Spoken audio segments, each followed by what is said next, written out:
Rhonda Phillips, what's up? Well, Chase. Miss Phillips, I'm sorry. That's right. It's Miss Phillips. Yeah, to Miss you. Phillips. I know it is. Laura. So I've never had you. So is it Ron? You Okay, still call me. okay, Rhonda. Yeah, Rhonda. Call me Rhonda. Laura told me. Laura knows her. Now Laura McCarthy, my girlfriend. Yeah. She was dying to come up here. But Really? She just got off work. Yeah. So she's like, please tell her I said hello. I would love to have seen her. I know.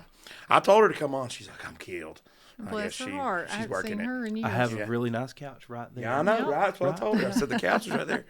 But she's working up at Mountain Air now. She reworked their whole wine inventory today. So she said I'm about whooped. So 6 hours of organizing wine. Well, tell her when she comes off the mountain, stop by the office sometime. Because I know. the office is right there. I know. It's right down the bottom in it. Mm-hmm. I know. I need to.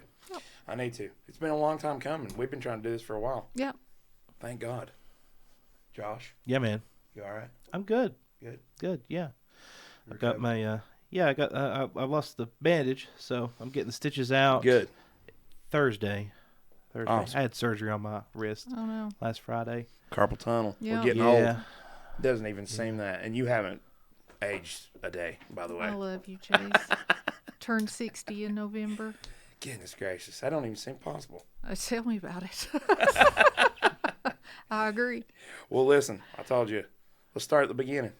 Where were you born? What was your childhood like? I was born in Egypt, actually. Are you serious? I am serious. Wow. Egypt, Ramsey Town. Right. That's what I figured. Cairo? Yeah, I was born in that little Higgins clinic over there. Mhm. And me, my mom, the doctor were the only ones there. Really? Uh-huh. And I was the sixth of 7 children. Oh, wow. I didn't know that. Sure was. I knew you had a sister, but I didn't know about Oh, any others. yeah. Cheryl, Mike, Rick, Mark, Loretta, Beth. Yeah. Mm-hmm. Goodness gracious. And, there was a house full. And so you guys were always kind of out there in the annals of Mitchell County, huh? Yeah, we grew up near Poplar, what's called the Bailey Settlement community. Mm-hmm. And my mom still lives there in the house I grew up in. And we've always been a tight-knit family, very, very tight. It's grown. 7 children, 7 spouses, 15 grandchildren, 34 great-grandchildren. Wow. Mom Goodness has. gracious. When Mom's immediate family, and we try to get together at least once a year. We call it Hughesapalooza because my maiden name was Hughes. So we try to have a Hughesapalooza once a year, and when everybody is there, it's 74, 75. When Goodness. Keenan's little family gets together, all his immediate family, there's like 9. See, that's my family. Yeah. That's my family. I've always, what I've always found about like a lot of people that are from the, western part of the county, it's a lot of big families like that. And I never had that. Yeah, it was typical. Yeah. It was typical. I guess that's like, my one of my distant family members wrote a book called No Work in the Grave. And it's about my family's like account of right around the turn of the century, the change between like subsistence farming and industrialization. And one of my family members was lame from birth. So he kept a detailed journal of everything that happened around the homestead. Oh, wow. And so she took all those plus another family member that became disabled. I think it was because of a railroad accident. And they both wrote journals about everything that happened around. And so she took that and compiled it into a book. And it's a lot like that, like huge family. Big. My mom, who is 94, she's a wealth of knowledge. It's just like reading Sure. a time journal. Her aunt died yesterday. My mother's 94-year-old aunt died yesterday. She was 102. Wow. And Aunt Pansy. And Pansy and Mom loved to be together, and when they were together, they would talk about things that happened back in the day, people that they knew. I just have learned so much from them. They would talk about relationships, sweethearts. It was hilarious, Right. because both of them remember everything that ever happened in their life. They can, Wow. in detail.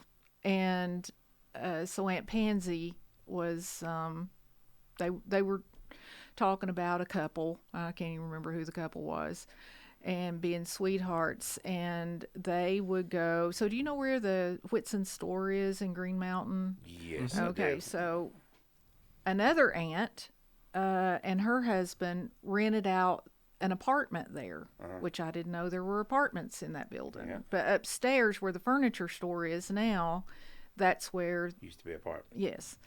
And Mom and Aunt Pansy would ride the train from Huntdale over to Green Mountain and spend the night on Saturday night with Aunt Eula, and they would watch the couples coming in to the theater to watch a movie. And I'm like, A theater. a theater?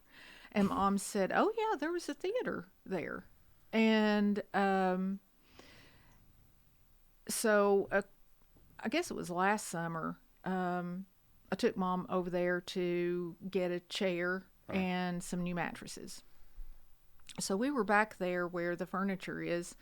And I said, so Mom, tell me where this theater was here. And Nick Whitson, who owns the store, he said, oh, this area back here was where the theater was. He said the projector is still there. He Really? said, yeah, we dropped the Oh, ceiling wow. down and covered it up, but he said it's still there.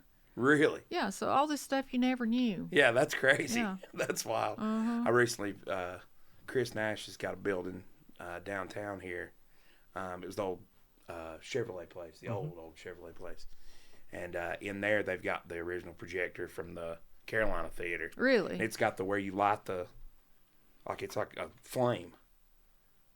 And that's what and then by a series of mirrors, it projects the image. That onto- is insane. Yeah. And it's still in that building down there. Wow. Along with the old, I think there's the old organ or something is in there. The old speakers Wow. over there. It's crazy. Yeah. Some of that stuff needs to be preserved. I Oh, think. yeah. Yeah. It's wild. It's wild. But anyway, talking about how they remember everything. My grandmother was 96 when she passed away like 4 years ago. And I asked her, she was in the Mitchell house, and I thought, well, Yeah, I met your grandmother. Yes, yeah. So I thought, well, this is the time to start asking some things that I've always wanted to know, or whatever. And I asked her, I said, Grandma, how did you and Papa Harry meet? And she said, well, she's like, he's a good-looking man, and I was gonna marry me. Somebody get me out of that holler. I was like, well, that was the most honest answer you could have got. You know what I mean? He's a good-looking man. But it's funny. So you grew up down there your whole childhood? Well, no, thing. not really. Okay. So Mom and Dad built their house in, I think, 1960. But it was hard for him to find enough work to support a huge family. So they moved to Charlotte.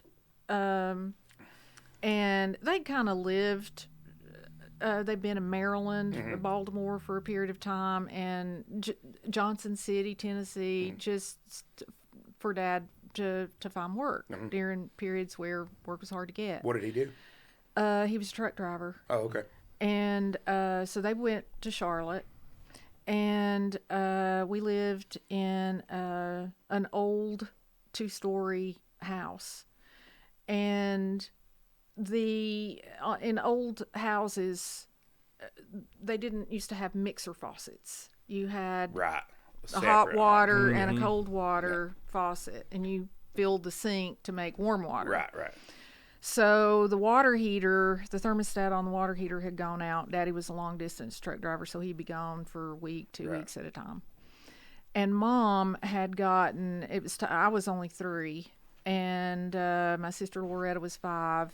Beth hadn't been born yet, and the other siblings were school age, and she was going to go buy clothes for them for school. And she got all of us dressed, all 6 of us dressed, and put us all in the living room and told the older ones to watch us younger ones while she went upstairs to get dressed. And they were not watching us. Me and Loretta went outside, and we were swinging on a swing we had. And you know, when you swing, you wear out the space at the bottom. And it had come a little shower, and that little space was a big mud hole. It was a mud hole, yep. And so I got my little white patent leather shoes and socks muddy. And Loretta, who was only 5, she was afraid we were going to get in trouble, and she took me in the bathroom and put me up into the sink, helped me get into the sink, and then turned the hot water on. And so it scalded me and burned me from the waist down. When my mom picked me up, my skin just slid off into the sink. And it was boiling hot by the time it came out of the faucet. Oh, my gosh. And so at that point, after I had a lot of recovery and some skin grafts and things that they had to do on my leg, Mom told Dad, I'm going back home. I cannot live here anymore. Right. Because she had no help. She had no assistance. So she moved back home. So they moved back when I was 3. Right. And so that's the only time I ever left. I got you. So family was important. Oh, yeah. Religious family. Mm-hmm. Right? Mm-hmm. Very. Gotcha. Mm-hmm. Well, how in the world, so the way everybody knows you is as an educator. Well, now real estate extraordinaire, but I don't know about that. What was the trajectory that led you into education? Well, I will tell you. Okay. When I went to school at UNC Charlotte, and I knew science. Science was always my interest. So I started out pre-med. And I had a roommate. And my roommate and I, the beginning of junior year, we had another roommate who moved in with us. And that roommate's mother moved in with us. Oh, wow. Yeah. Really? Yeah, it wasn't good. Doesn't sound like an ideal situation at all. And so Jennifer, my roommate, comes in and she says, I'm moving out of here in December. Right. And I said, where are you going? And she said, I've met a couple of girls. Their roommate left. They're renting a condo, and I'm moving in with them. And I was just devastated. I didn't know what I was going to do because I couldn't do it. Right. Mm-hmm. So Keenan and I have been dating since I was a senior in high school. Right. I call him. I'm crying. What am I going to do? What am I going to do? And Keenan said, just come home. We'll get married. And I was like, okay. So I made a 3-minute decision, finished up, didn't tell anybody. Really? No. And finished up exams, packed my things, came home, told my parents I was getting married December 29th. Right. Didn't have a backup plan, hadn't applied to another university, transfer, nothing. I just quit, just left. Yeah. And my mom wasn't having it. Yeah. And Floyd Edwards was the dean of education at ETSU. Mom and Floyd had gone to school together. Oh, okay. He was from Tipton Hill. Mm-hmm.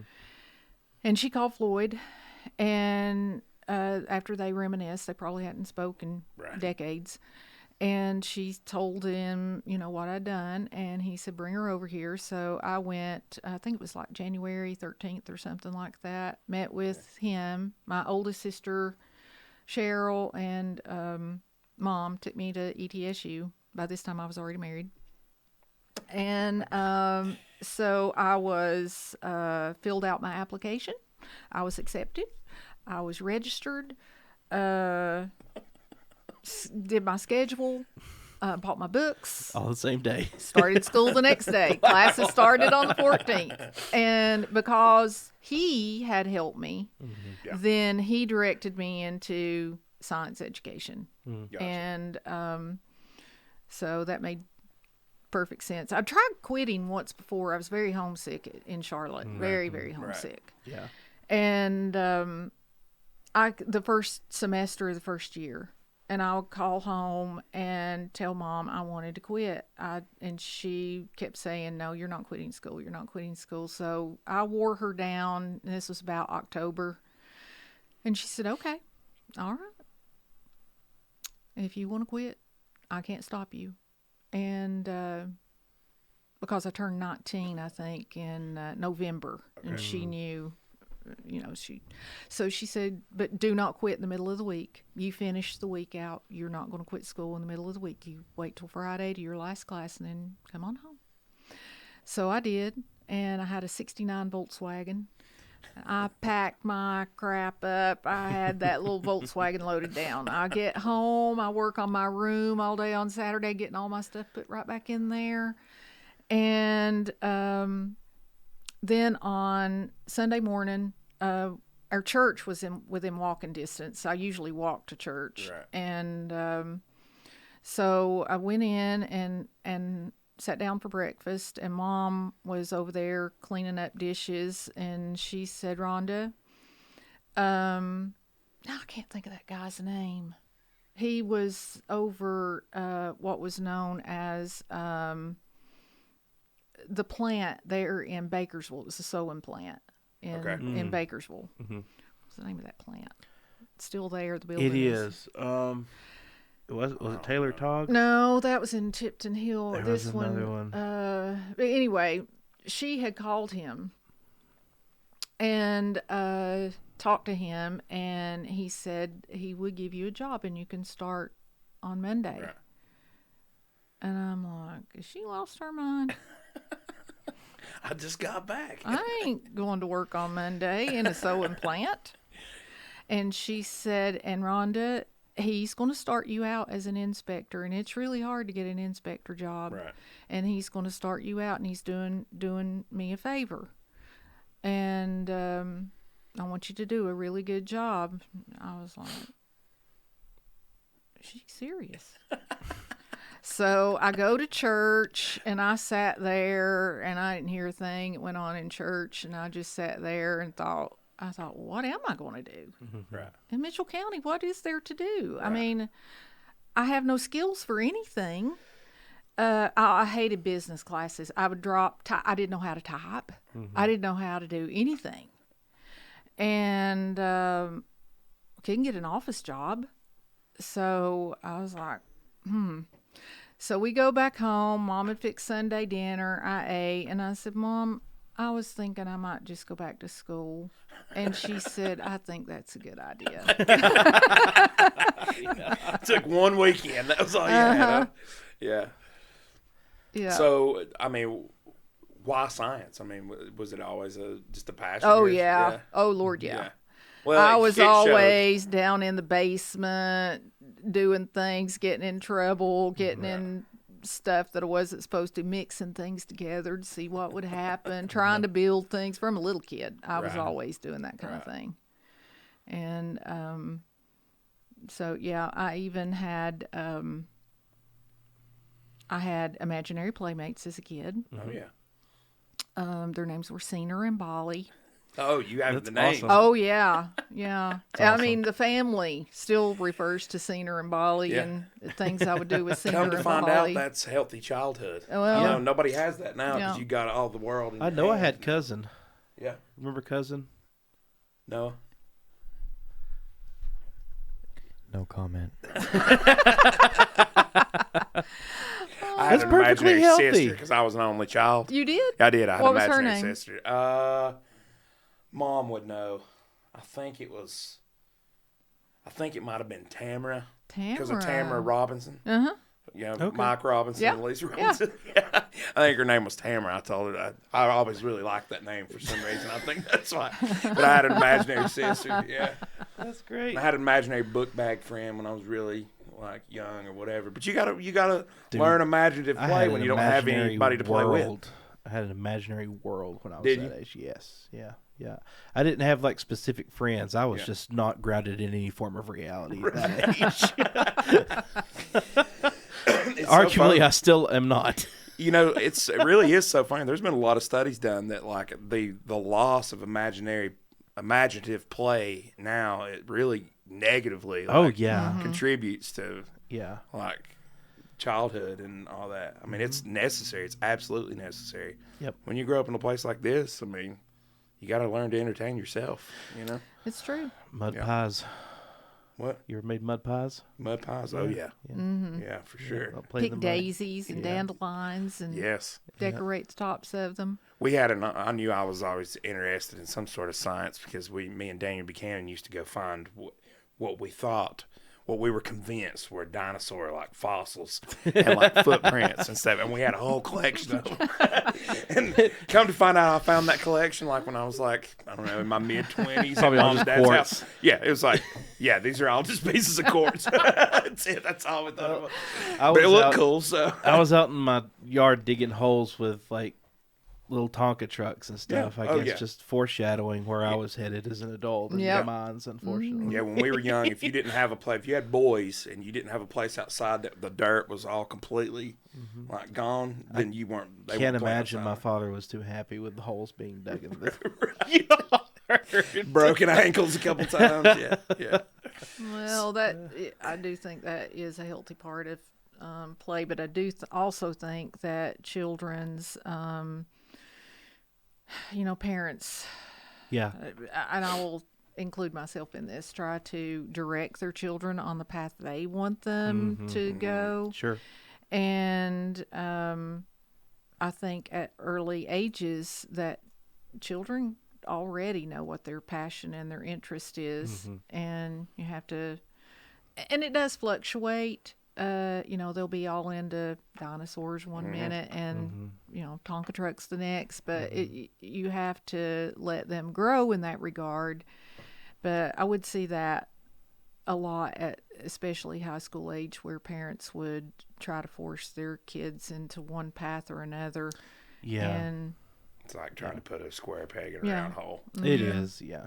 I know what you mean. yeah. I've found that out recently. So Well, have to let them go. I did. Let 'em I do their thing, tried. yeah. I tried. It's hard as a parent. Yeah. It is. It is. When you see them, so Katie, I tried to, she loved to read. She loved from an early age. She just loved to read. So she was getting an English degree at Carolina. And I was like, Katie, what are you going to do with this English degree? Are you going to teach? Are you going to? No, Mom, that's your world. That's not mine. Right. Okay, fine. Then what are you going to do with it? I can do anything. I said, because typically English degrees are for wealthy children that don't really have to, really monetize their trust degree. account children that don't really have to work. And she was like, I can do anything with it. I can be an attorney. I can do, she was very convincing. And then about her junior year, she calls me and she said, Mom, I've made a decision and I think you're going to be happy with it. And this might alleviate some of your fears about what I'm going to do with my life.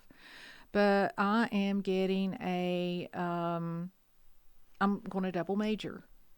And I was like, okay, here we go. All right. Yeah.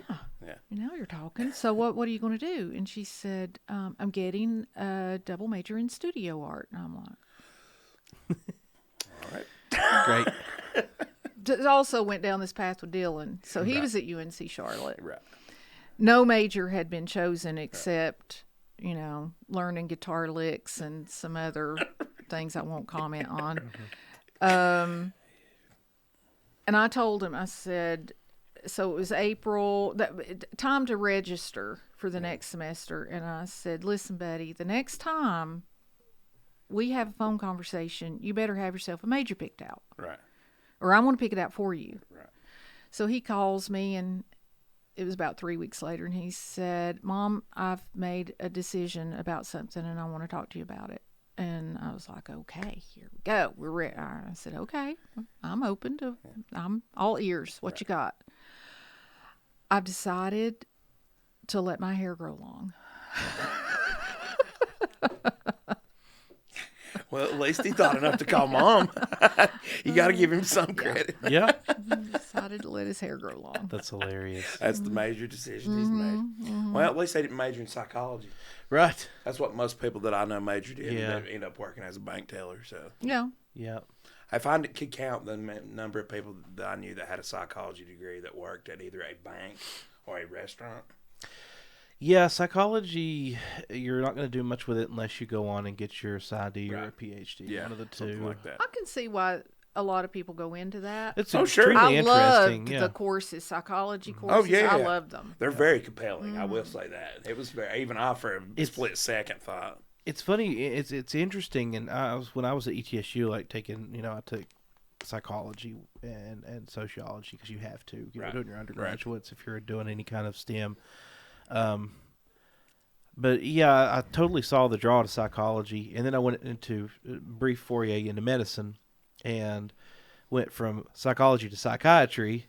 I quickly determined that was not where I would want to be.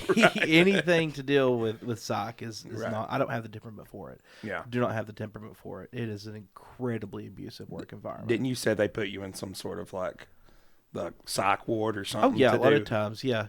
So and you're like, no. Yeah. I worked at the medical center in Johnson City. So while I was over there, I got my EMT, and I worked in the ED, and I worked in the ICU, and they had a position that was basically a sitter. So if psych patients came in and needed somebody to sit with them all the time, they would, have a sitter that would go and sit with them. And a lot of times, especially in the ER, if we had somebody come in who had like attempted to cancel their subscription to Life, you have to be really careful about saying stuff like that on YouTube. I know, right? Yeah, I know. But like they would be like, bigger dude, you're gonna sit with this guy because he's crazy, and he's tried to escape from the Carter County Jail, and he's detoxing off barbiturates, and I'm like, oh, fun, let's do this. Yeah, no, I don't. Nope. I don't think I could handle that either. No, and you really have to admire the people that are able to do 100%. those kinds of jobs, 100%. because mental illness is something that if you've not walked a mile in their Sure. shoes or their family's shoes, Sure. you just really have to be a compassionate person to work in those kind of fields. You do. Sure do. I think it takes that gift of mercy or whatever that my mom has. My mom can deal with people, and I'm like, Mom, what in the world are you doing? This has been years and years and years, and they are the exact same. She's like, no, you just got to love people. And I'm like, that is beyond me, man, beyond me. And trust me, I'm a lover too, but it's just goodness. different personalities. I know. It's some crazy. people are more agreeable than others. And You're pretty agreeable, though, for the most part. especially on them Paxil. Oh yeah, on On the Paxil, Paxil. I was incredibly agreeable. Josh has been coming. We've been documenting Josh's journey off My of detox SSRIs. from SSRIs. Yeah. Yeah, I was incredibly agreeable on paroxetine. Yeah, there's a couple times me and you have kind of gotten a little like argumentative with each other on these podcasts lately, and I'm like, this would have never happened. Like a couple weeks back when he was still on it. Everything, yeah, sounds good to me, man. Yeah, that's great. Let's do it. Yeah, it's great. Just burn the house down, no problem. It's fine. I've got insurance. It'll. Hey, insurance. That's my one advice for life. Buy more insurance. Oh, 100%. I'm telling you, it is. So, getting back to it. So, graduated from ETSU, right? Mm-hmm. And where from there? Immediately into teaching? Mm-hmm. Really? Immediately In into Mitchell teaching. County? Mm-hmm. Started at the high school.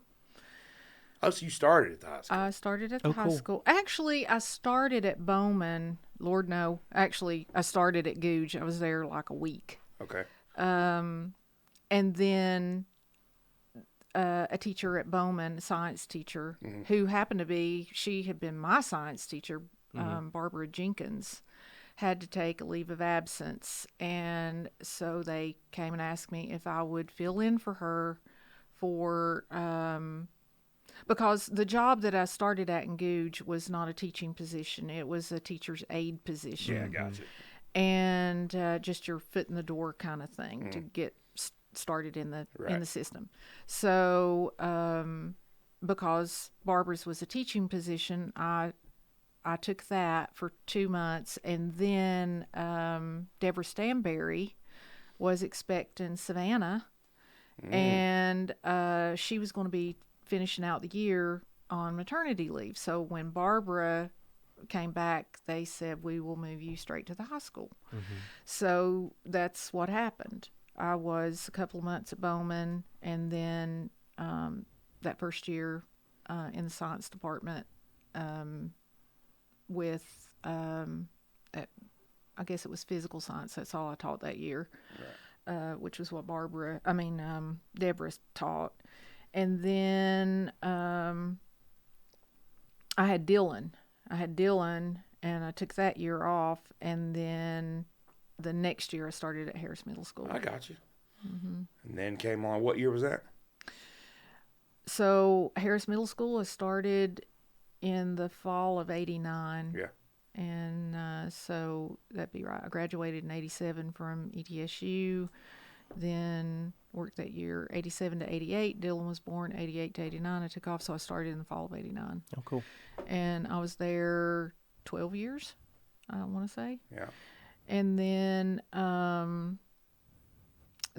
I went back to the high school. Went back to the high school. So I remember we had you, I think it was in 7th? 8th grade. 8th grade, and then you moved to the high school when we went. Yep. Yeah, our class, we followed you. That's how I missed you then. Yep. Okay. Because I went to school in Bakersville, and when I guess you were a year ahead I of was us. a year ahead of them. Yep. Yeah. So yeah, those were interesting years. So you like middle school or high school better? High school. Do you? I didn't realize I liked high school better until I had done middle school for 12 years and then went to the high school. And then I was like, oh, wow, this is so much easier. I didn't realize, how difficult middle school is. Why? Well, at the high school, for whatever reason, my students were just so well behaved. They would come in, they would sit down, I would start teaching. They seemed to be interested in what I had to say. At the middle school, it was more management. Right. There was a lot of management of your classroom. Yeah. And, at the high school, you have to be careful at the middle school, Right. what you say to kids, because they go home and tell their parents. Right. High school, I was pretty blunt with them sometimes. Yeah. Yeah. No, and that's why we always loved you. Well, I think a lot of it has to do with the age too. I've talked to bus drivers too that say the same thing. The high schoolers are generally easier and more well behaved. Well, middle schoolers, it's their age. They It can't is. help it. It is, Right. absolutely. They can't help it. Is. That's exactly Well, what even it is. between 8th and 9th grade, it's a big leap. I remember just when you get that even though there's only a certain amount of classes you can take, just the fact that you can kind of choose. Yeah. There's something psychologically about think that so, too. makes you feel like you're Grown up. even though you're Yeah. really just Right. choosing between a very limited number of things. At least just the choice itself makes you feel. And then you're going into, even in 9th grade, you go into an environment where you're Not being walked to the bathroom in a straight line. Yes. You're not monitored at lunch. Sure. There's a lot of freedom Right. there. Yeah. And so the last year, well, I'd become exhausted with. We had taught 3 blocks, and you had a planning period. And when you talk about the same subject repeatedly all day long, semester after semester after semester, you just grow tired of it. Right. And Chase, if you remember how I taught, I was always very theatrical in my teaching. Yes, you were. Yes, yeah. And I knew I couldn't just stand up there and grind it out. No one wasn't going to go anywhere. So I was always inventing ways to get students' attention and hold their attention with subject matter. And that was getting more and more difficult for me. Right.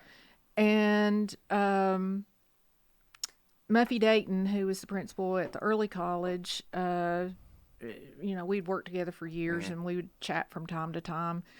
And she called me and said, our science teacher, at the early college, you have 4 core teachers, math, science, history, and English.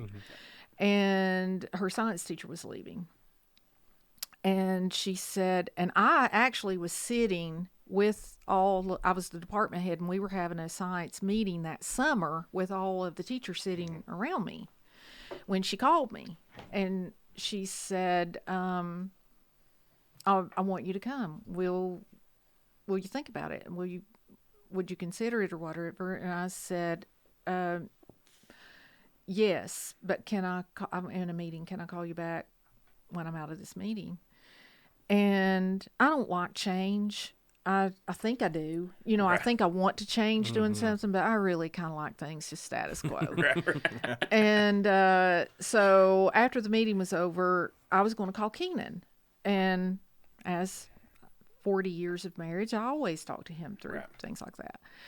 And before I could call him, a lady that I go to church with, she called me. And she said, so she also worked in the school system. And she said, so what teacher at the high school, which of the science teachers, has left the high school? And I was like, what? I mean, I'm telling you, this call with Muffy was like an hour before, and I ain't given her a definite. And she said, oh, yeah, the job was just posted. They just sent out an email. Muffy had already gone to the county office and said Rhonda Phillips is moving into this position, and they'd already posted my job. Oh, my God. Not kidding. True story. Really? Yeah. That's hilarious. So I moved to the early college, and I absolutely loved the early college. Really, really loved it. The first 2 years. Then there was a little bit of a transition there, and I won't get into that. But it was my last year, and I did not think I was going to be there at that early college. Muffy had retired, and we had new administration, and I'd never not gotten along with an administrator ever until that point. And so I had asked them to transfer me, and they said, we don't have a high turnover, if there's a job, but if there isn't. And so I came home and told Keenan, I said, if they don't transfer me, I'm quitting. He said, Rhonda, would you quit with 1 year left of a 30-year career? Would you? And I was like, yeah. Yeah, I will. And he said, that's crazy. You can't do that. And I said, well, do you want me coming home and smoking cigarettes and drinking vodka every day? Because that's what I'm doing now.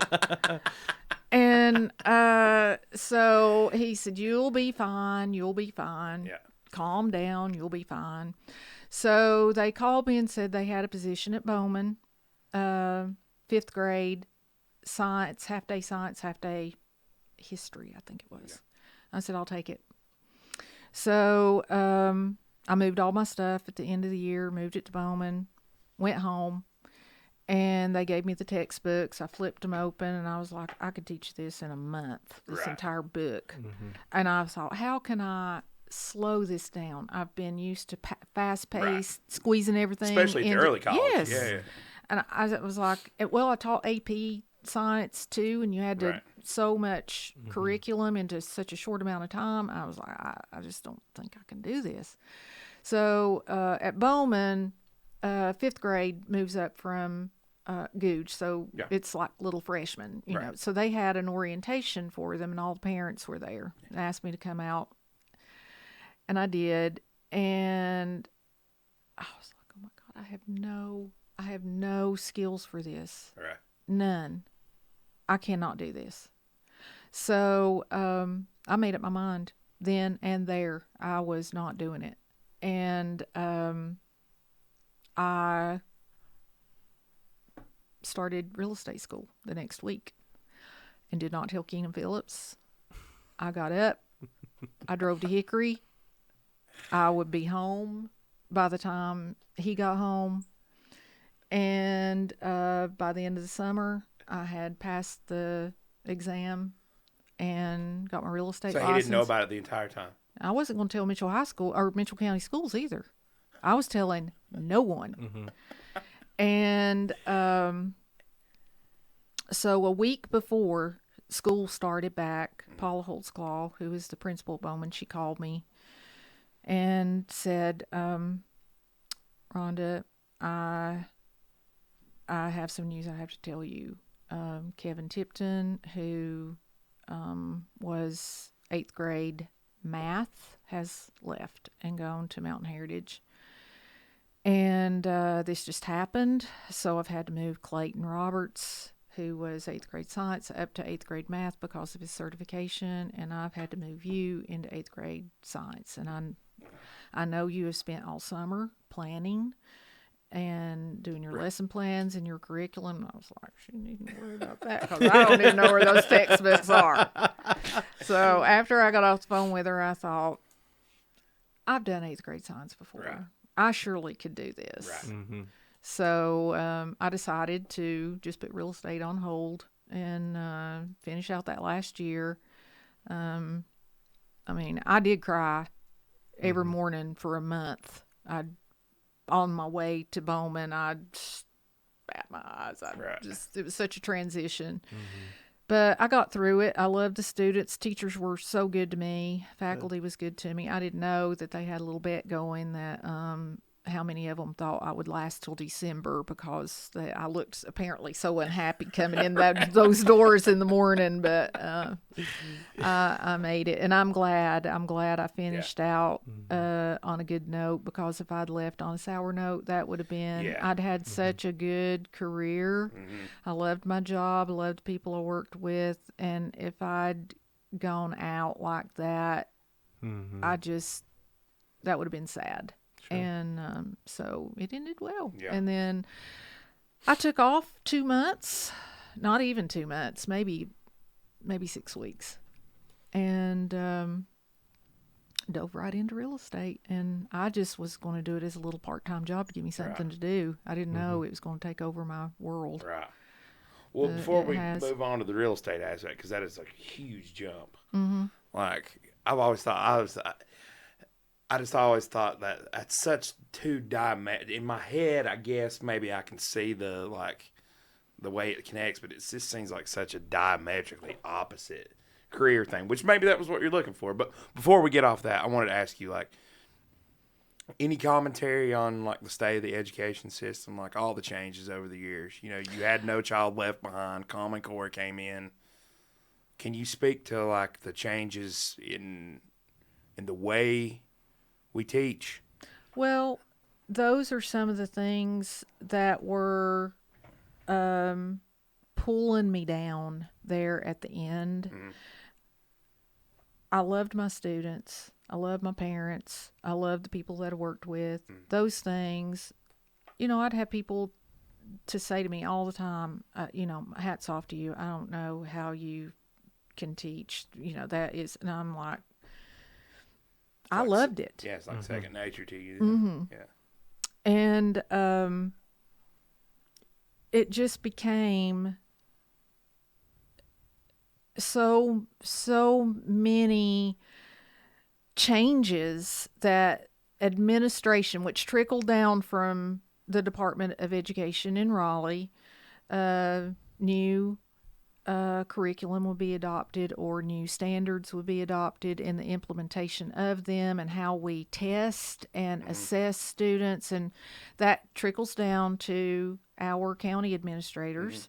They have to follow those guidelines, and then it comes to us, and then you were just in meetings and we're going to do this and you're going to do that and we're going to adopt this program and that program, and then you spend all summer learning how to do it, and then you put it into practice for a year and get the kinks worked out, and then the next year something new. And did it not used to be like that? No. No. Somewhat, it's always been like Right. that, but not no. Such rapid pace and rapid succession. Yeah, and then what's the aim? That's what I've always like. Somebody told me, kind of explained to me the whole aim of like Common Core and things like this. But what is the general aim? Like, what are they trying to change about the way? Like, what's wrong with good old fashioned arithmetic? And I couldn't tell you. That's just it. Really? Some of it just didn't make sense. It just didn't make sense. None of it made sense to me. It was like it overcomplicated everything. Is the point like trying to get kids to think critically? You know what it makes a teacher feel like? I don't know, but what it makes a teacher feel like is like it's not really about the student so much as they're making sure this teacher is doing this, and this. And that all students get the same education. Right. And Chase and Josh, you reflect on your teachers, and you had some teachers, it's like a preacher, in my opinion. There are some preachers that I have listened to a sermon, I couldn't tell you 2 words that came out of their mouth by the time I got to the parking lot and into my car. And others just loved them, absolutely loved them. An example, we went to Easter service with Katie and her family at her church up in, I think it's in Chesapeake outside of Norfolk.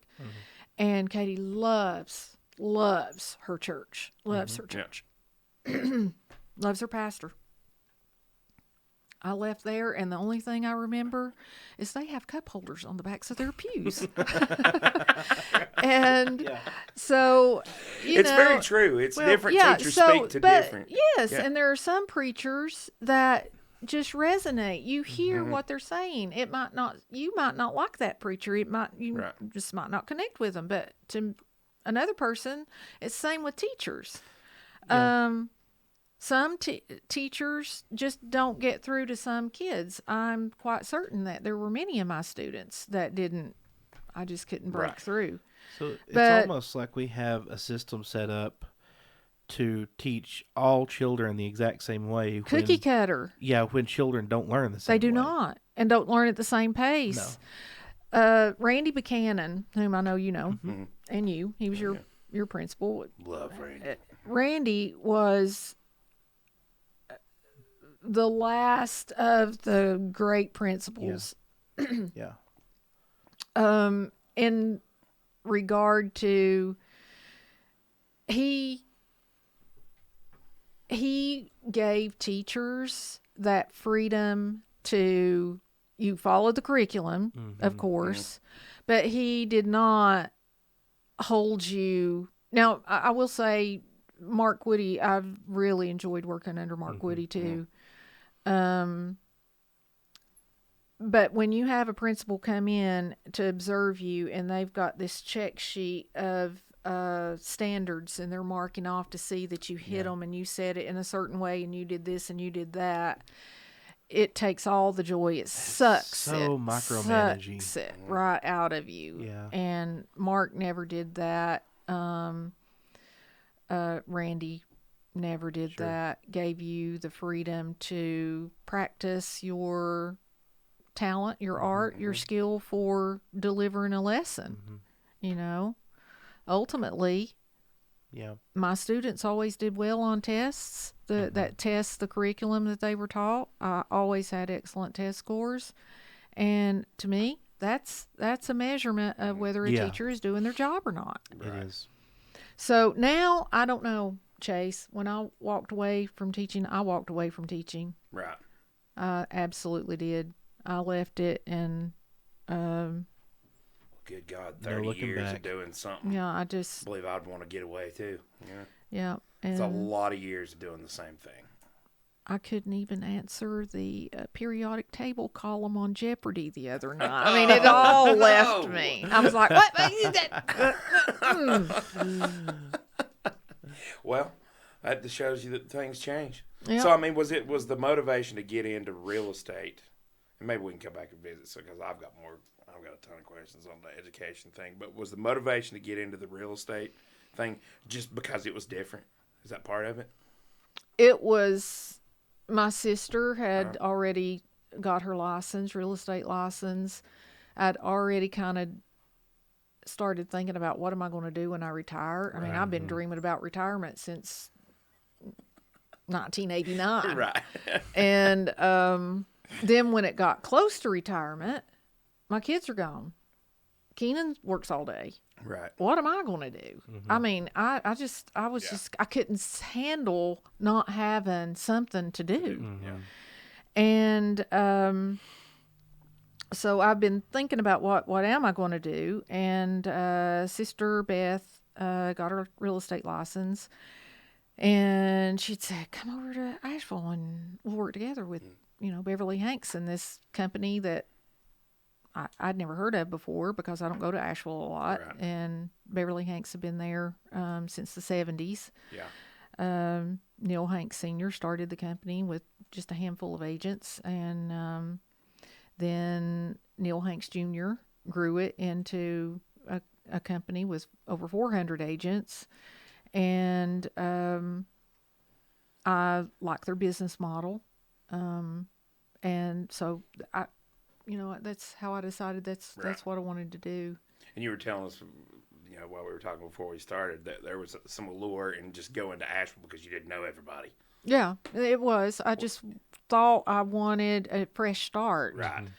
And I didn't want, I was afraid that, I would just get sucked back into conversations about schools and this and that and the other, and I just wanted a new fresh start. Well, I guess when you've taught in one place for 30 years, half the people that you see are your former students. Yeah, they are. Yeah. But now a lot of that is how it started. But a lot of my business now is retirees who came here to retire, and they're aging out of the mountains. Right. Now they need to go back to wherever they came from to be near family and that kind of thing. So what year was that when you retired? What year?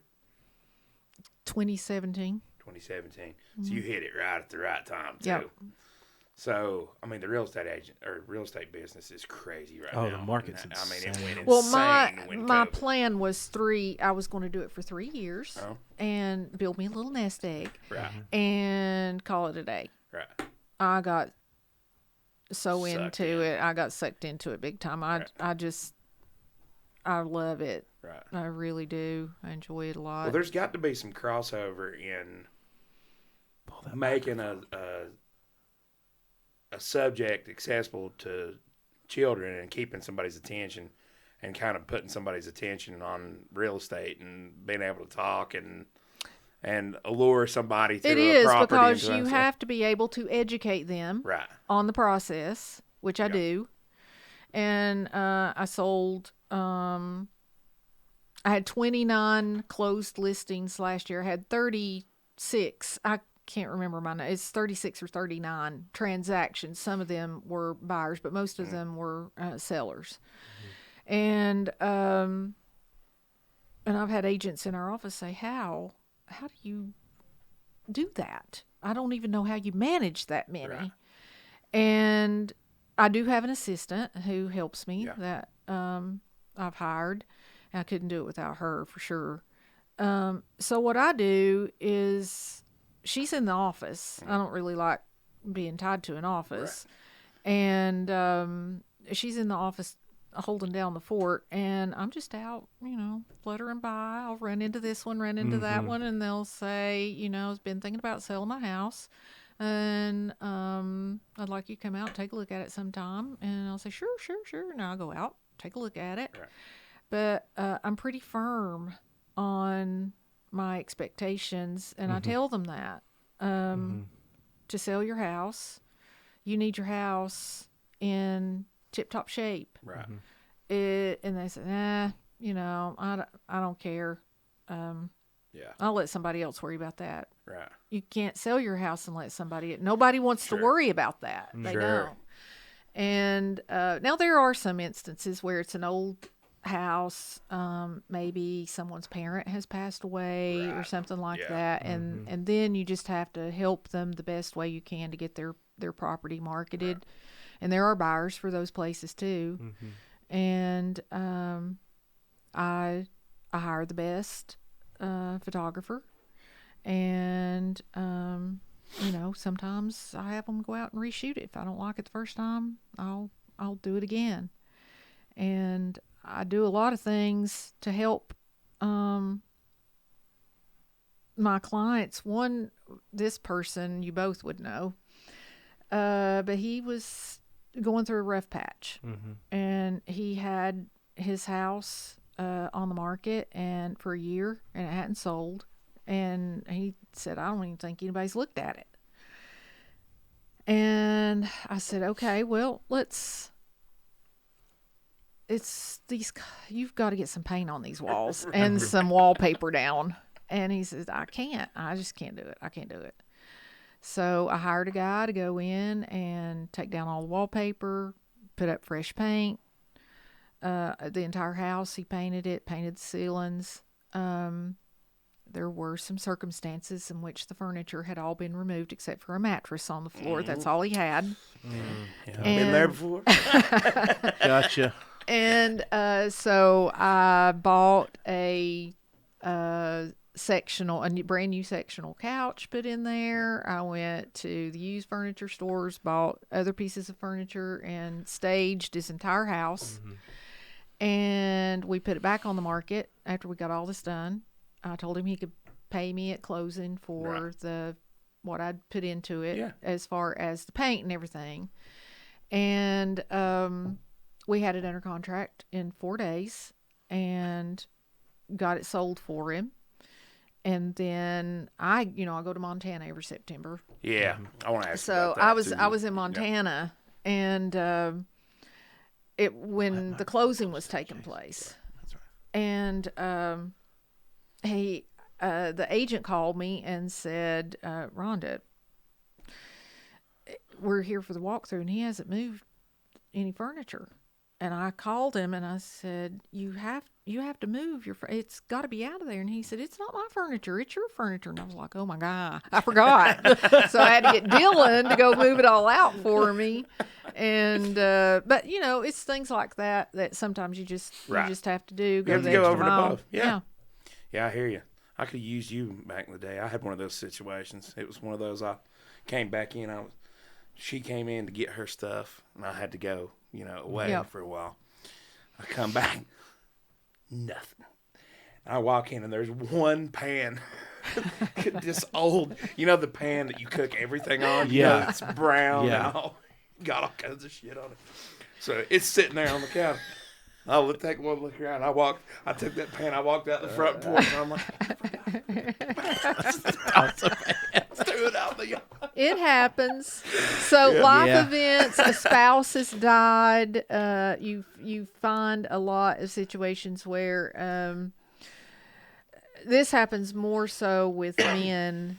I find them with women, but when a spouse has passed away and they've lived in the house for a while, then there's a lot of, not necessarily hoarding, but clutter. Right, sure. A lot of clutter that has to be cleared out. I've got a whole team of people that I use to help me come in and pack that stuff up. I've seriously considered many, many times in the course. I don't know, I went to school for meteorology. You'd be proud of me for that. You did? Somehow ended up building houses, yes. I did not know this. Yeah, I was like 6 months away from bachelor's degree in meteorology. You would have been an excellent meteorologist. I know I would have. You would have been a big meteorological TV personality. I don't know. I was like, well, whatever. At the time, it was like you. I was looking for, I kind of fell into it, honestly. I started working for a guy, me and him. It was Josh Phillips. You remember Joshua Phillips? Yeah. So he was living. Shane's brother? No, not Shane's brother. This was Joshua. His dad worked at Malin. Yes, brown eyes. Yes. Cute as a button. Yes. I didn't remember him. Yes. So at the time, he had moved. He went to Mitchell for a couple. He was in your grade. Okay. You remember Josh Phillips? Maybe. He was probably only there the first year because he went to Harris, I think. But was going to church with him and his family, and me and him decided we were going to do a new construction cleaning and janitorial cleaning business while I was in college. Mm-hmm. Well, we inherited a couple janitorial contracts on big. We had the Keller Williams building downtown, I guess it's the old Keller Williams building now, and a couple other Test America, which was a soil testing facility. That was interesting. A lot of cleaning associated with that. Yeah, for sure. But we had a couple of those, and we went in, and that was at the time, this 2006, so they're built more lakes, churning out houses, one right after the other. We got the contract to clean all those, and we're making I was making more money than I make now. Yeah. Easily. I mean, of course, but, I went to school for 6 hours a day and then worked for the other, 18 or whatever. So never slept, hardly. But then he ended up getting in the construction industry. Then I did a little bit with him, and then that was right around the time Dad went in with Bruno Maggiolo, and so he was just doing the business side. And they called me. The guy that held their contractor's license was wanting to move on, and he was like, "You want to go get your contractor's license?" Bruno's tried a couple times, but English is a second language for him, so it was pretty difficult. Gotcha. And I said, "I guess." So I took the crash course. Bruno taught me a little bit, and I went. I took it once, failed. Took it the next time, passed, and the rest is history. Been doing it ever since. And actually, I really like it, and I'll tell you why I like it. Is because you get to see the end product of your work. Mm-hmm. Well, Dylan. Yeah. At UNC Charlotte, same scenario. Yeah. And as I said before, Dylan was enjoying his first year a lot. Mm-hmm. So he was on academic probation after his first year. For all the enjoyment. Yeah. From all the enjoyment. And Keenan told him, Dylan asked if he could go to summer school to get his grades pulled up. And we said, of course, we were going to have to pay for that. And Keenan said, okay, you can go to summer school. But if you do not get your grades pulled up, that's it. You're coming home. Right. And you're going to work. So Dylan did not get his grades pulled up. And Keenan put him to work. He moved back home like on a Friday. Yep. And on Monday he went to work putting up on roofs. Right. And so it was about August, I don't know, whatever, when kids are starting to move back in. His buddies were calling, "Dylan, we're moving in. Where are you?" And he called me and said, "Mom, can I please go back to school? Can I please go back to school? I promise this semester's going to be different. Can I please go back to school?" Well, Mom's heart, Right. me knowing it's not going to be different, but I said, "I'll talk to your dad." So I get home and to talk to Keenan, and I said, "Can he please go back to school one more?" And he said, "You know why he wants to go back to school? Because it's been 95 degrees today, and he's been up there putting on a roof." Yeah. And That'll do it. he said, "No, he's not going back to school." He said he's going to work a semester, and then if he gets his act together, he can go back the next semester. Right. And he did. He actually enrolled in not class at Mayland. Nice. Paid for it himself. Yeah. And I was very proud of him. And then January rolls around. Well, actually, it was more November. And I said, "Dylan, we need to get you, start the process getting you enrolled back in school." He said, "Mom, I don't want to go back." And I was like, what? Why? And he said, I just love what I'm doing. He's an excellent builder. Excellent. He's a good finish carpenter, and really good at what he's doing. And he did carpentry for, I don't know, 7, 8, 9 years. And then went to Mayland with maintenance there for a while, and then, moved into his position. But yeah, I can see why that once you find something that you love, that there's just really something. There's not a whole lot of careers really at the end of the day where you really get to like see what you've done. That's the reason I like doing these podcasts, to be honest with you. It's because you can go back and be like, oh yeah, that was cool that we created that. That was a really cool like concept or whatever. Same thing with music and things. That's why I love audio video production. Yes. Period. I've been in my studio for 4 days working. Yeah, you're churning them out, pal. Non-stop. Yeah. Non-stop. Yeah. Well, there's something very satisfying just to be able to see what you've created. There is. Especially with houses, like they're there in perpetuity until they burn down. I think that is true for any profession, because in teaching, you get to see. You do. Yes. And so the most rewarding part of teaching was when you had a student who was really challenged in some regard. Yeah.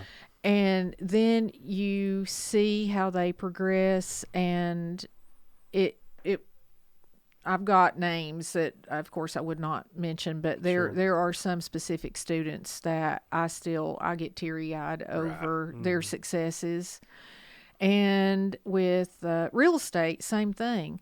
It's like your little baby that you're, from the minute you list it till it goes under contract, until you get to the closing table. Now, some of them are Rosemary's Baby, I will say, because there's some skeletons in those closets. Right. And you just have to work through that. But once you get to that closing table, it's extremely rewarding when you get people to where they need to be. Yeah. And sometimes it's demanding. They have no choice. You've got one, and you meet some of the dearest, sweetest people that they become friends and call you on Christmas Day. And you're thinking, I only have known you for 8 weeks. 8 weeks. It's somehow, I, as a person who's worked with a lot of real estate agents, but personally and in my career, I will be honest with you, like there is something like, I don't know what it is, but your real estate agent becomes like your best friend. You get all wrapped up in their lives. Yeah, you do. Well, that's the biggest purchase most people ever make in their lives is their house. So you really are entrusting somebody with 100%, man. Something that is massive. 100%. That's a lot. That's what and it's the like weight being of that responsibility is heavy on your shoulders. Sure. It is heavy on your shoulders, and and I tell people, I honestly, I talk shit about the psychology degree earlier. I would be better off if I'd have went for psychology. You feel like, it's a lot of dealing with people, and it's exactly what you just said. For most people, it's the most amount of money they'll ever spend in their life, and especially building a house or even remodeling a house.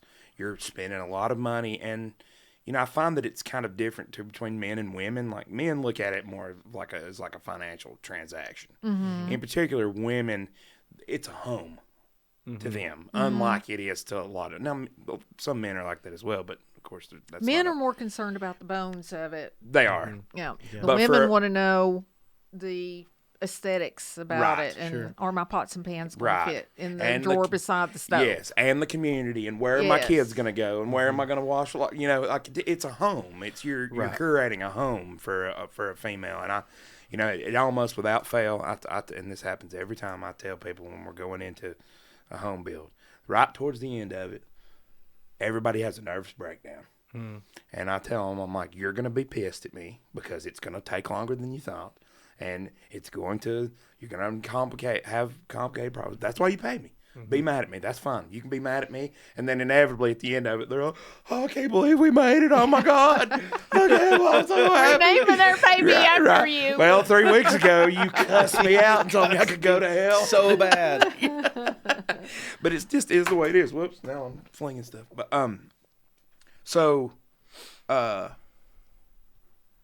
what the heck was I I know that question slipped my mind. So, you mentioned Montana. So, you guys are building a house in Montana, right? Why Montana?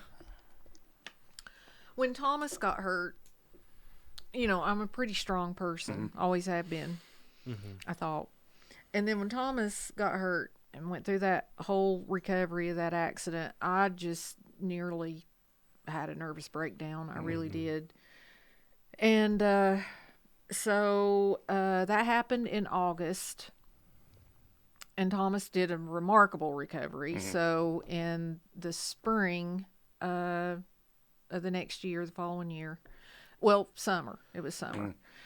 I still could not leave the house. I had to stay by the phone. I had to stay by the phone at all times. Sure. If Thomas was gone.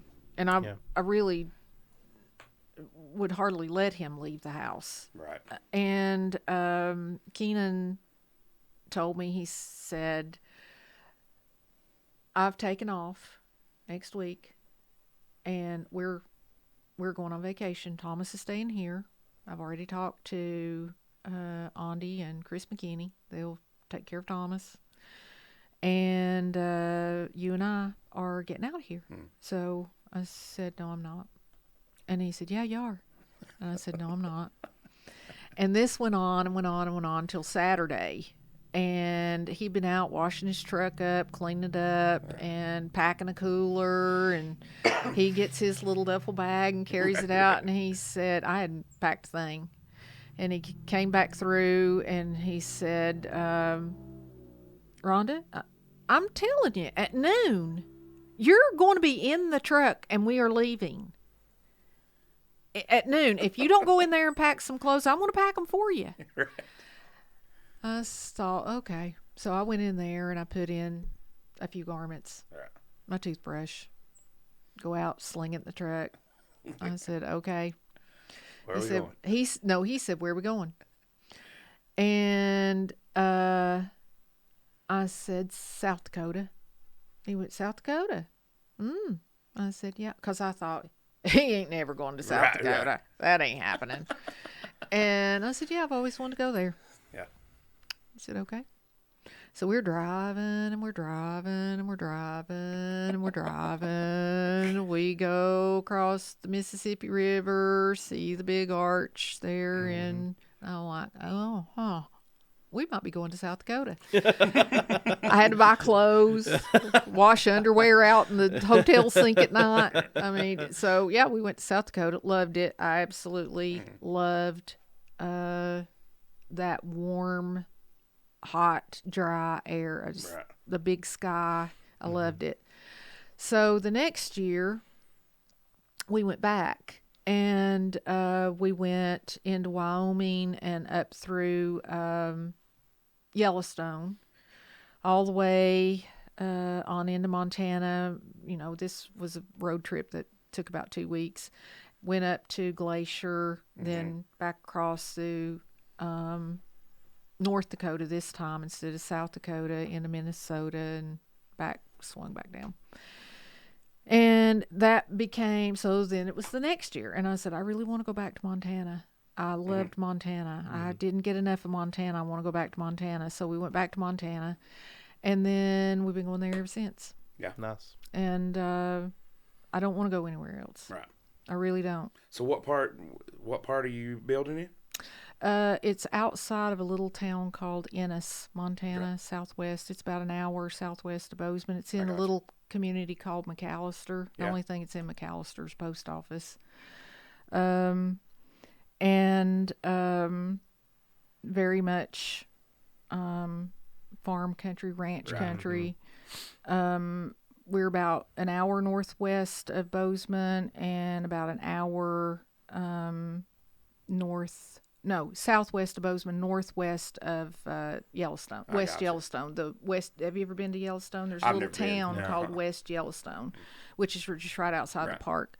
So we can be in Yellowstone, the national park, in probably an hour or so. Really? That's awesome. Wow. And so it's... were you inspired at all by the show? I had not watched the show until back in the fall. Really? Yeah, I couldn't. Chase, when I taught, sometimes I would cuss a little. Right. A word would slip out, but I really don't like cussing. Right. Sometimes I was forced into it, but I don't like it. And I tend to, if I hear a lot of cussing, then it slips out. And I just could not stand the language. Right. And so I chose not to watch it, but for the longest time. So it started coming on CBS on like Sunday nights where they'd taken a lot of the cussing out. And then I was watching that. And then I really got into it and I couldn't wait for another week. So I finally gave in and just had to power through all of the bad language. But I did enjoy it. And there's a lot of truth in it. There's a lot of truth in they hate Californians. Right. That is real. That is real. They really don't like anyone that comes out from anywhere other than Montana. Or, I mean, maybe Wyoming, they'll tolerate that, or the Dakotas, but, no. Have you got any pushback? They're all very, so, I've always just been a visitor up until now, so I don't know. Right. I guess we'll see how that goes. Yeah, they're very kind and good to you when they think you're just there visiting. Well, I saw some pictures online. It's beautiful. It is gorgeous. I just had to pinch myself when I think that's my view. Well, you're like the third person that we've had on here that is like going somewhere else and like building like off-grid cabin or like ranching or doing some light ranching or something like, Andy and Megan, they're going to Alaska. Yeah, Alaska. So me and you need to get on this, dude. Where are we going? Well, I got to ask, so what's your plan for when the super caldera under Yellowstone erupts? We'll be gone. Okay. We won't have enough time to even think about it. Yeah, might as well be closed. We that way you're sit just right on the precipice. Don't have to endure the nuclear winter that comes afterwards. And there's hot springs all around us too. Yeah. Really? Oh yeah. So, I mean, it's within very much 2 active. miles, there's one called Norris Hot Springs. Yeah. They've turned it into a little, I wouldn't call it a resort by any stretch of the imagination, but you can pay to go in and sit in the hot springs. But so there's a lot of activity around there. Yeah, for sure. I find that fascinating too, honestly. And Are we really overdue, you think? Hard to say. Yeah. But the dinosaurs in Montana. Hey, that's geology. If you were into dinosaurs, you need to go to Montana because all of the biggest dinosaurs, the largest T-Rex that intact that has ever been found on the planet was found in Montana. When you get off the airport, the terminal there in Bozeman, they've got it. They've got it, yeah. My mom and dad have been out to Bozeman a couple. They had some friends of theirs that lived out there for a while. They loved it. And I'll be honest with you, I've been to Las Vegas in that area, kind of like 5 times in the last 4 years, and I love it out there. I can do that all day. Yeah, we went to Vegas, so we always go with a couple. Yeah. Brian and Renee Gibbs go with us when we go out there. And Renee and I had decided that before our 3-week vacation that we'd have a little excursion before it started. Right. Only we didn't tell Brian and Keenan until we'd already made all the plans. So we flew into Vegas, and we were there 3 or 4 days, I think. Mm-hmm. And every morning we would get up, the men would go out, pack our cooler, and then we went to Red Rock. We went to Joshua Tree. And the desert. What's it called? In California, right there on the line. Death Valley. Yes, Death Valley. Yeah. Went to Death Valley. I mean, every day we were somewhere. Right. And then after that, of course, we went on down into Arizona to the Grand Canyon. I'd never been there. Well, none of us had been there. And then we flew on it to Montana and started vacation. But that was the second time I've been to Las Vegas. I actually, when I taught AP Environmental. I went to the National AP Conference as a presenter, and I presented at the Venetian.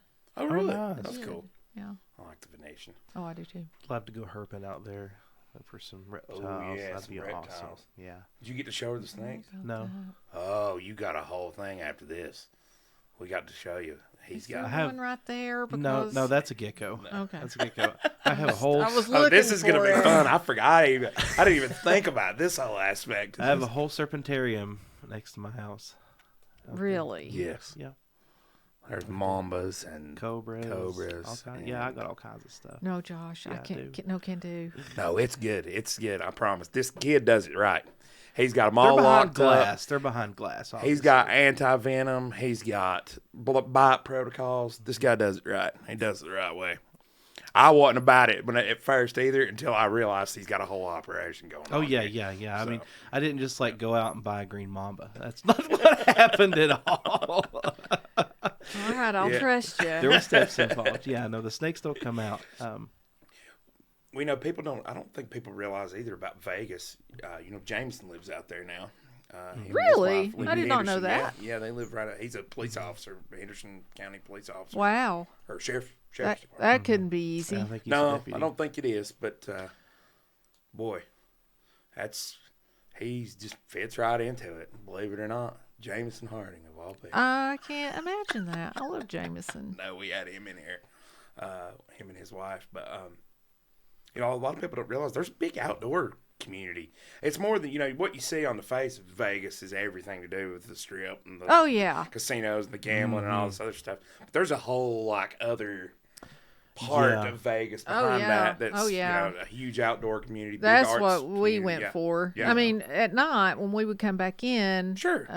you have to go find something to eat, and you have to walk to everything. Yeah. So we got a healthy dose of the nightlife. Yeah. But that's what we went for: the hiking and the outdoors activities. I love it out there, and I would encourage anybody that's from here that's never been out there. It's a completely different environment. Mm-hmm. You know what I mean? There's something about.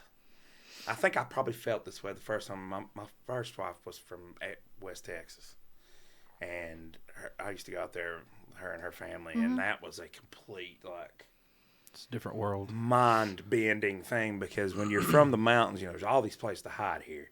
Everything's a little nook and a little cranny, and and I think you psychologically you take that in, and there's always a place to hide. Mm-hmm. Well, out there in West Texas, you see the city 2 hours before you get to it. You can see the lights, and it's so flat, and there's nowhere to hide. Yeah. You're like, what am I going to do? Hide behind this tumbleweed? Underground, bro. Underground. You're exactly right. Yeah. That's why they put all them secret bases out there. Exactly. Right. I think like a snake. Yeah. Burrow. There you go. Underground. There you go. But it's a real weird, psychological thing. I felt just existentially uncomfortable the whole time, And same way out there, in Nevada and stuff, it's just the landscape is just right there in front of you. Mm-hmm. Well, that's the part about Montana, besides the air being dry and hot in the summertime. And it's really dry in the wintertime, too. The air is dry.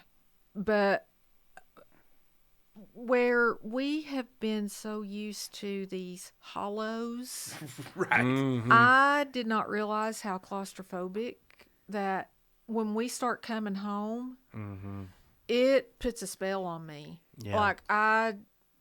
Keenan says, so we were getting ready to leave.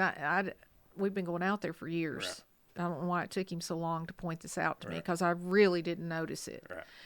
And we were getting ready to come home, and he would say, do you want this in this suitcase, or do you want me to put it? I don't care. Put it wherever. Right. I was just giving him these little shorts. He said, Rhonda, why do you get like this every time before we come home?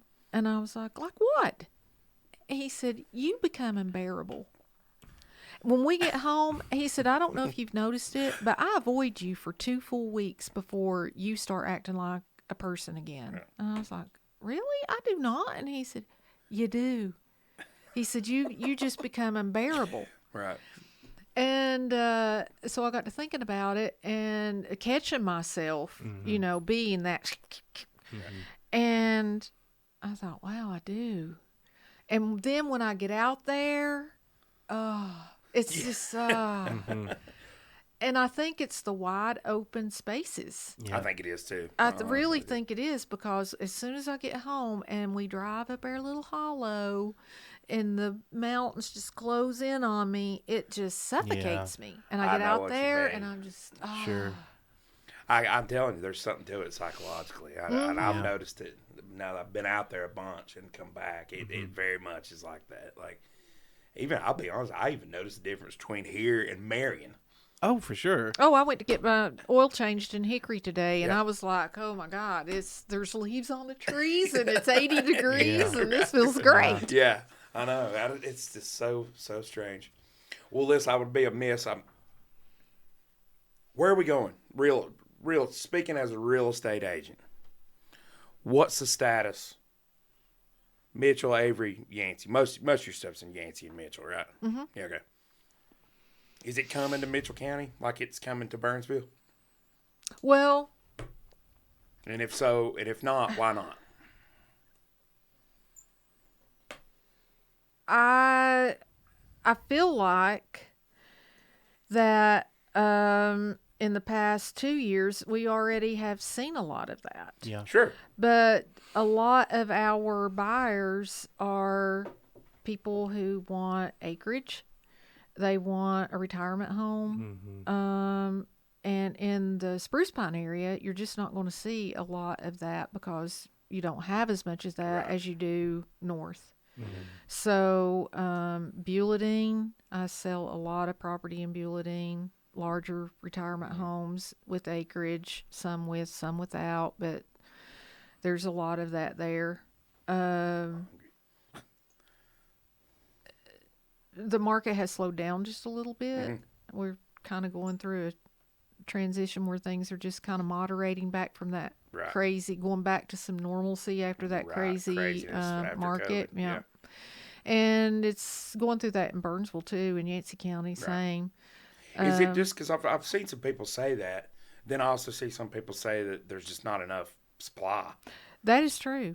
That is a fact. There are buyers out there, and there is nothing to buy. Mm-hmm. Nothing.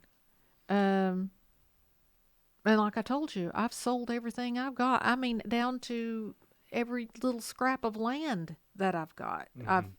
You've sold. It's under contract. Well, what can you say? Like, I think me and Josh both are probably in the same boat. Like, I don't know if you want to sell your house, but let's just say you did. Mm-hmm. Let's say I did. I'd give anything to sell my house right now. I could clean up. Oh, yeah, I could too. But where would you go? Exactly. I've said that. And that's the problem. Is that just me and him, or is that no? It's everybody. So you wouldn't really clean up, honestly. You would feel like you are. Yeah. But I don't think that if I sold this for what it was worth, I couldn't buy anything as nice as this place. Exactly. For what I would get. Because and your interest rate would be double what if you have a loan. Yeah.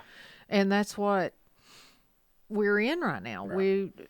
Some people have to move. Yeah. For jobs or whatever their life circumstance is, they have to move. And we still have life circumstances going on where it is keeping the market going. But finding something for somebody, I have clients right now who Sibelco is buying their property. And they cannot find anywhere to go. I was in Montana. I was in Montana in January, and my sister and I had to go out there to take care of some things about the new build. And I get a call from a former client. I'd sold him a piece of land. He had built a house on it, and he took a new job in Virginia, and he said, I need to sell my house. And I'm like, because I know he's got so much money in that property. Yeah. I've seen the work that has gone on there. And I'm thinking, I don't know that I can get him what he needs. Mm-hmm. I just don't know. So before we left Montana, I get a call from someone who said, Sibelco has bought our property and we have been looking for a month and we cannot find anything. There is nothing. Yeah. Can you help us? What are you looking for? Describe to me what you would love to have. They describe it. His house that I just... Oh, wow. Was a perfect match. Mm-hmm.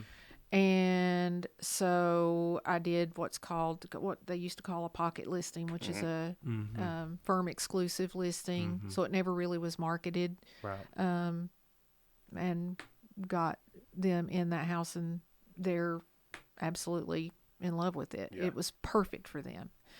And I do that a lot. You remember I used to ask you guys, your extra credit questions were Andy Griffith Show questions? Yes. And none of you ever knew the answers to them. Right. So there's an episode on the Andy Griffith Show where Barney Fife becomes a real estate agent. Yes, I remember that. Okay, so I do a lot of Barney Fife real estate where people will call me and tell me what they're looking for, and I file it away in my head or on your shirt pocket with your bullet. Yeah. And then when I have one come up, I whip it out. Yeah. Like, I've got the house for you. Right. So actually, most of the buyers that I represented last year, which was only like 5 or 6, were on my own listings. Yeah. Because I was able to match a buyer up with the listing that I had. I started to say it's pretty incredible that you met, because I mean, most of the time, correct me if I'm wrong, don't most real estate agents remain as buyer's agents for a few years before they move really into the... Mm-hmm. Yeah. How long do you have to do it to be a broker now? In North Carolina, you don't have to. You okay. don't. All right. Yeah. I am a broker. Yeah. You can just take the test, as far as I know. Yep, that's it. I for whatever reason, I thought that had changed, but guess not. But I don't know. It did, like, any specific commentary on just... I mean, people say, I hear this all the time online, that, Yancey County's so much better and so much than Mitchell County. I'm not here to stoke the comparisons and the differences, but is there any truth to that? Burnsville is a quaint little town. Right. And it's that square, and the it's just a quaint little town that people love. And in some regards, yes, that is true.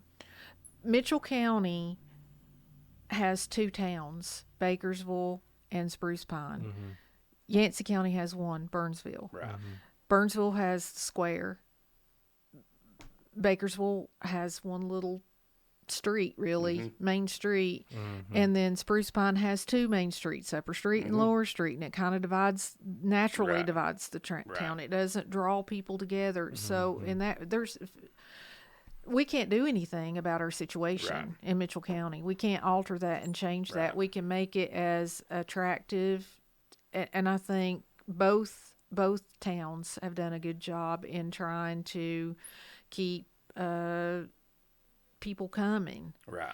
But there's only so much, that they can do to attract people here when they have to drive through Burnsville and they fall in love with it coming through. True. And they do love it. I told somebody the other day, like, people say, well, Burnsville's just a wide spot in the road.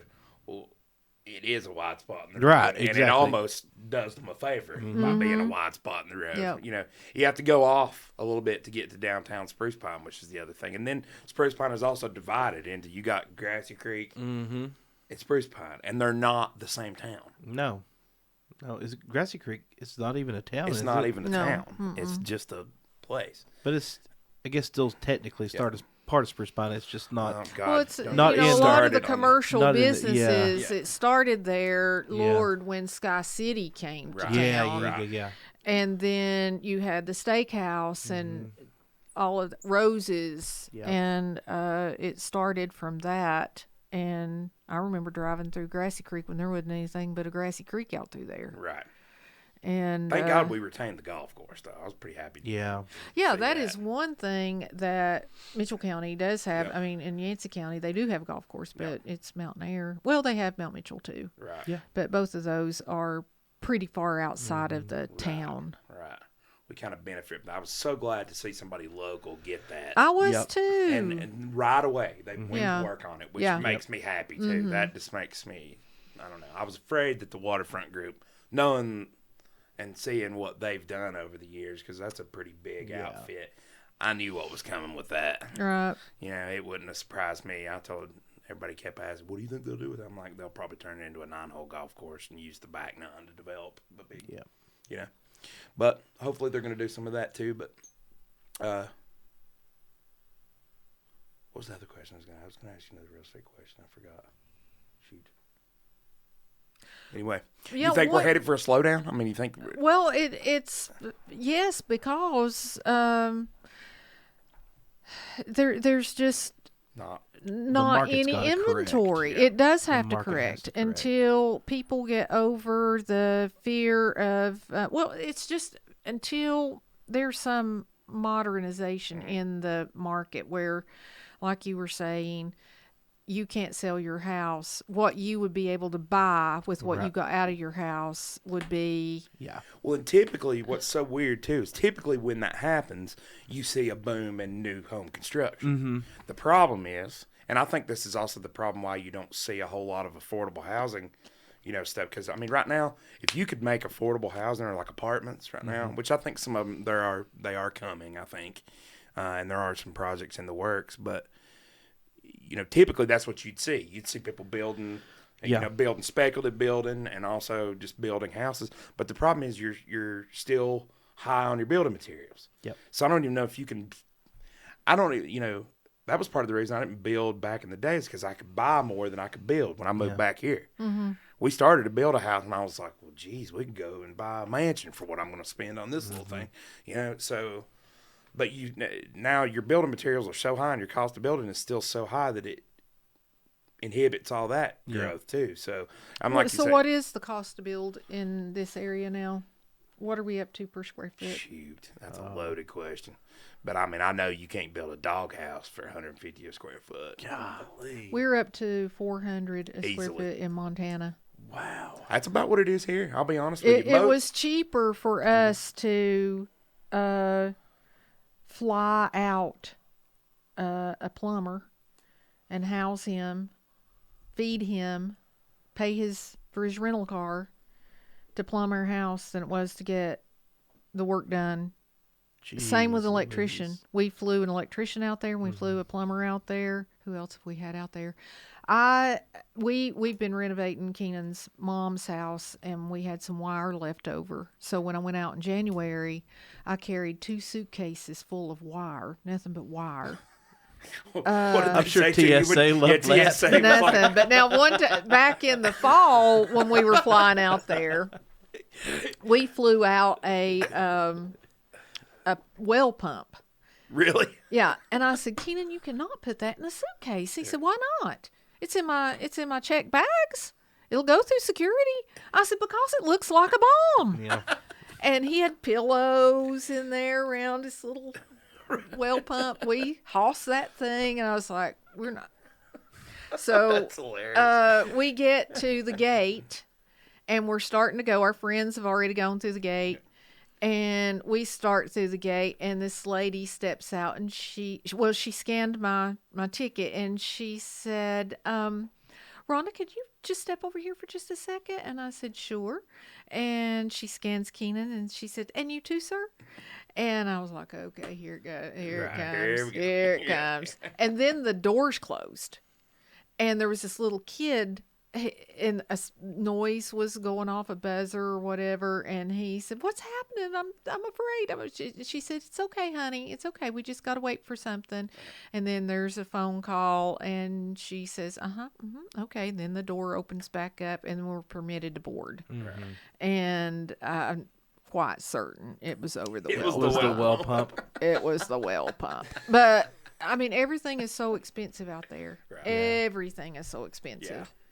And even we've kept costs down with having a plumber go out there, having an electrician go out there, and still we've kept it down to 400 a square foot. Yeah, I mean, honestly, most of the new homes now. Granted, nowadays my clientele is more higher end clientele. I mean, I've kind of moved into that. I don't know how I became the modern house guy, but luxury builder. Thank God, because if I had to build log cabins for a living, I would have canceled my subscription on Life, like you said earlier.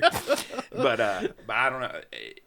Most everything I price is between $350 and $550 square foot. That's insane. That is insane. So that's a problem. Yeah. And then you have people who have owned their houses maybe a short period of time, and they haven't built up enough equity in them to be able to sell and buy something bigger or whatever. Yeah. And you have a lot of families who have grown out of their homes and can't move up to a bigger house because of the market right now. I'm counting on when my kids get out, what I'm going to do is I'm going to sell it and then get something nice and small. That's going to be my move, I think. I got to go bigger. I'm out of room, man. Yeah, you are. You need a bigger house. You need a big outbuilding is what you need. Yes, I do. A couple big outbuildings. Yeah, a couple. Yeah. Or at least one really big one that I can divide into like 3 different rooms. Yeah. That would be ideal. Podcast studio, recorder studio, and then snake herp room. That's what we're doing now. We're snaking. Snake ranching. Herping. Herping. Go herping. Is that what they call it? Yeah. Yeah. That's what it's called. Go we herping. might be, we are herpetologists. We're herpetologists. I don't know if I am, but I'm an armchair herpetologist. Did you graduate with Justin Barnett by any chance? Do you remember him? He's from Tipton Hill.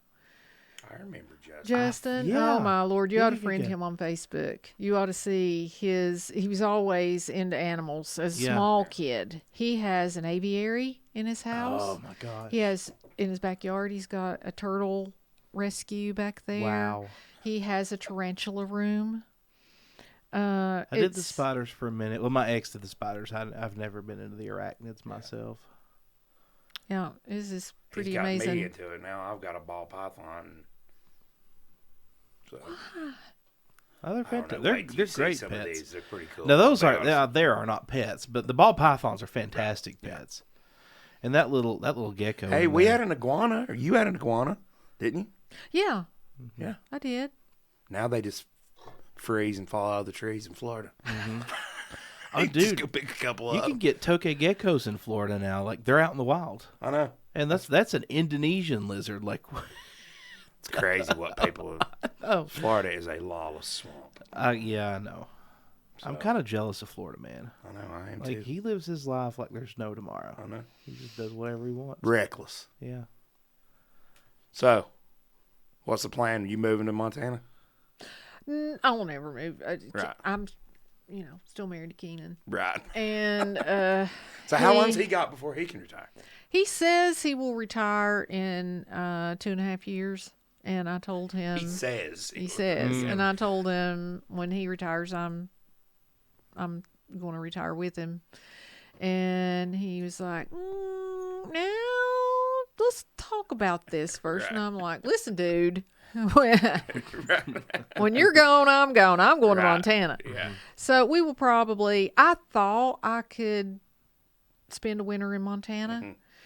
When I was out there in January, I'm not sure that I could do it. Well, it wasn't the weather. There's nobody there. I mean, it's ghost town. Everybody vacates. Yeah. Yeah. Right. Yeah. I mean, it was a ghost town. Right.